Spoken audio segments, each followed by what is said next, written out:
আসসালামু আলাইকুম। কুমিল্লা জেলার হোমনা উপজেলার দড়িচর গ্রামে ডাবল ফ্রিজ ফুটবল টুর্নামেন্ট উদ্বোধনী ম্যাচ শুরু হয়ে গেল। আর আজকের প্রথম ম্যাচে খেলবে আলিপুর বনাম হোমনা সদর। দড়িচর গ্রামের মুরব্বীরা এবং যুব সমাজ মিলেই কিন্তু আজকের এই সুন্দর খেলার আয়োজন করেছেন ওনারা।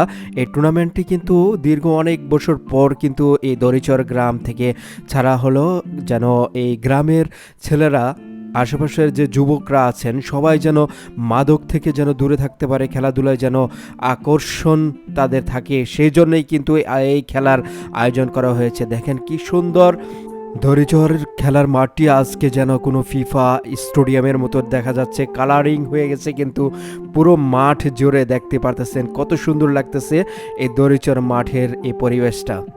জাতীয় সঙ্গীতের মাধ্যমে কিন্তু খেলা উদ্বোধন করা হলো, আর উদ্বোধন করেছেন আজকে এই খেলাটি আমাদের ইউনো মহোদয় খেমালিকা চাকমা। এরকম সুন্দর খেলার আয়োজন করার জন্য দড়িচর গ্রামবাসী এবং যুব সমাজকে অসংখ্য ধন্যবাদ।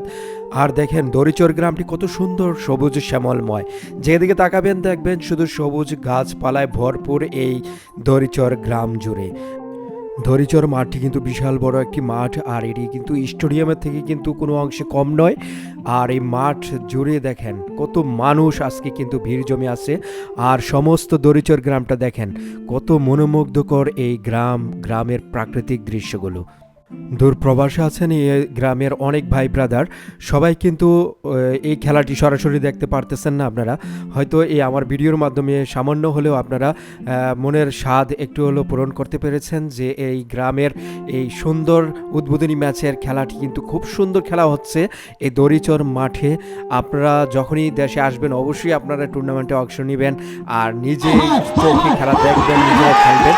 দেখেন কত সুন্দর করে খেলে যাচ্ছে এই গ্রামবাসী, আর মজা হচ্ছে এই গ্রামের প্রত্যেকটি দর্শক কানায় কানায় কিন্তু পরিপূর্ণ আজ দর্শক গ্যালারি। আর দেখেন কত মনোমুগ্ধকর এই খেলার মাঠের পরিবেশটা। দড়িচর গ্রামবাসীর আয়োজিত আজকের এই খেলাটি যদি আপনাদের কাছে ভালো লেগে থাকে বেশি করে লাইক, কমেন্ট এবং শেয়ার করে দিবেন। পেজটিতে নতুন হয়ে থাকলে অবশ্যই ফলো দিয়ে পাশে থাকবেন, আর ইউটিউব থেকে দেখে থাকলে অবশ্যই সাবস্ক্রাইব করে পাশে থাকা বেল বাটনে ক্লিক করে রাখবেন। আল্লাহ হাফেজ।